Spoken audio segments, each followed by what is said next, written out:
જય શ્રી કૃષ્ણ મિત્રો, ઉત્સવનો મહિમા ચેનલમાં આપનું સ્વાગત છે. મિત્રો, એમ કહેવાય છે કે અમાવસ્યા તિથિ એ પિતૃઓને સમર્પિત છે. પિતૃ સ્તોત્રનો પાઠ કરવાથી પિતૃદેવ આપણા પર પ્રસન્ન રહે છે. અમાવસ્યાના દિવસે આ પિતૃ સ્તોત્રનો પાઠ કરવાનું ખાસ મહત્ત્વ છે. આજના વિડીયોમાં આપણે આ પિતૃ સ્તોત્રનો પાઠ ગુજરાતી અર્થ સાથે કરીશું. ઓમ પિતૃદેવતાયે નમઃ. ઓમ કુલદેવતાયે નમઃ. અથ પિતૃસ્તોત્ર. અર્ચિતાનામમૂર્તાનામ પિતॄણાં દીપ્તતેજસાં નમસ્યામિ સદા તેષાં ધ્યાનીનાં દિવ્યચક્ષુષાં. અર્થાત, હું હંમેશા એવા પૂર્વજોને નમસ્કાર કરું છું જેઓ અમારા દ્વારા પૂજવામાં આવે છે. એવા અમૂર્ત, તેજસ્વી, ધ્યાનશીલ અને દિવ્ય દ્રષ્ટિથી ભરપૂર છે. ઇન્દ્રાદીનામ ચ નેતારો દક્ષમારીચયોસ્તથા સપ્તર્ષીણાં તથા તેષાં તાન નમસ્યામિ કામદાન. અર્થાત, જે ઇન્દ્ર, દક્ષ, મારીચ, સપ્તઋષિ અને અન્ય દેવતાઓના આગેવાન છે, તેમના નેતા છે, એવા પૂર્વજો મારા પિતૃદેવને હું નમન કરું છું. મન્વાદીનામ ચ નેતારઃ સૂર્યચંદ્રમસોસ્તથા તાન નમસ્યામહં સર્વાન પિતॄનપ્યુદધાવપી. અર્થાત, હું એવા તમામ પૂર્વજોને નમસ્કાર કરું છું જેઓ પાણી અને સમુદ્રમાં પણ રાજાઓ, ઋષિઓ અને સૂર્ય અને ચંદ્રના વીર છે.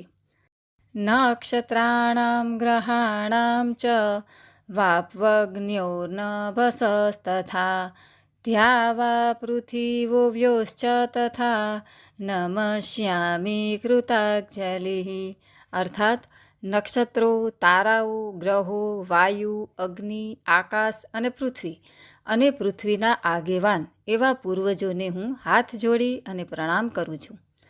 દેવર્ષીણાં જનિતૃશ્ચ સર્વલોક નમસ્કૃતાન અક્ષપ્યસ્ય સદાં દાર્તુ ન નમસ્યેહં કૃતાഞ്જલિઃ.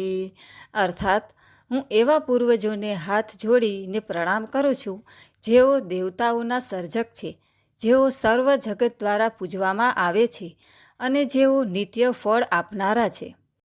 પ્રજાપતેઃ કશ્યાય સોમાય વરુણાય ચ યોગેશ્વરેભ્યશ્ચ સદા નમસ્યામિ કૃતાഞ്જલિઃ. અર્થાત, પ્રજાપતિ કશ્યપ, સોમ, વરુણ અને યોગેશ્વરના રૂપમાં રહેલા પૂર્વજોને હું હંમેશા મારા હાથે પ્રણામ કરું છું. નમો ગણેભ્ય સપ્તભ્ય તથા લોકેષુ સપ્તશુ સ્વયંભુવે નમસ્યામિ બ્રહ્મણી યોગચક્ષુષે. અર્થાત, 7 લોકમાં સ્થિત 7 પિતૃઓને મારા નમસ્કાર છે, તેમજ હું બ્રહ્માજીને નમન કરું છું, જેમની પાસે યોગ દ્રષ્ટિ છે. સોમાધારાન પિતૃગણાન યોગમૂર્તિધરાસ્તથા નમસ્યામિ તથા સોમં પિતરં જગતામહં. અર્થાત, હું ચંદ્રના આધારે પ્રસિદ્ધ અને યોગિક મૂર્તિધારક પૂર્વજોને પ્રણામ કરું છું, તેમજ સમગ્ર વિશ્વના પિતા એવા સોમને હું નમન કરું છું. અગ્નિરૂપાંસ્તથૈવાન્યાન નમસ્યામિ પૃતનહં અગ્નિશોમમયં વિશ્વં યત એતદશેષતઃ. અર્થાત, હું અગ્નિ સ્વરૂપે અન્ય પૂર્વજોને નમન કરું છું, કારણ કે આ આખું વિશ્વ અગ્નિ અને સોમનાથ છે.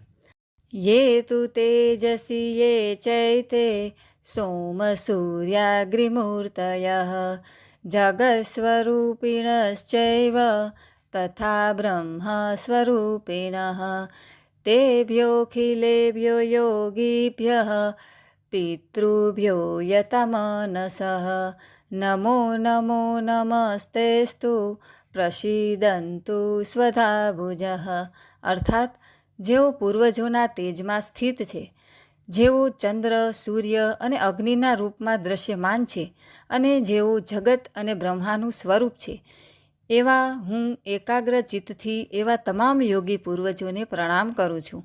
તેમને વારંવાર નમસ્કાર કરું છું. એ સ્વયંભૂ પિતૃઓ મારા પર પ્રસન્ન થાઓ. તો મિત્રો, આજના વિડીયોમાં આપણે પિતૃસ્તોત્રનો પાઠ ગુજરાતી અર્થ સાથે સાંભળ્યો. જે પરિવારમાં નિત્ય પિતૃસ્તોત્રનો પાઠ થાય છે ત્યાં કોઈ પણ પ્રકારની ખામી રહેતી નથી. સુખ, સમૃદ્ધિ અને વૃદ્ધિ થાય છે. જે વ્યક્તિની કુંડળીમાં પિતૃદોષ હોય તો તેણે નિયમિત પૂર્ણ વિધિ વિધાનથી પિતૃસ્તોત્રનો પાઠ કરવો જોઈએ, જેનાથી તેમની કુંડળીમાં પિતૃદોષ સમાપ્ત થવા લાગે છે. જે વ્યક્તિને કોઈ પણ કાર્ય કરતાં પહેલાં વિઘ્નો આવતા હોય તે વ્યક્તિ આ સ્તોત્રનો પાઠ કરવાથી બધા વિઘ્નો દૂર થાય છે. મિત્રો, વિડીયો પસંદ આવ્યો હોય તો તેને લાઇક અને શેર જરૂરથી કરજો અને અમારી ચેનલને સબસ્ક્રાઈબ જરૂરથી કરજો, જેથી આવા નવા વિડીયો તમને મળતા રહે. સર્વે ભક્તોને મારા જય શ્રી કૃષ્ણ.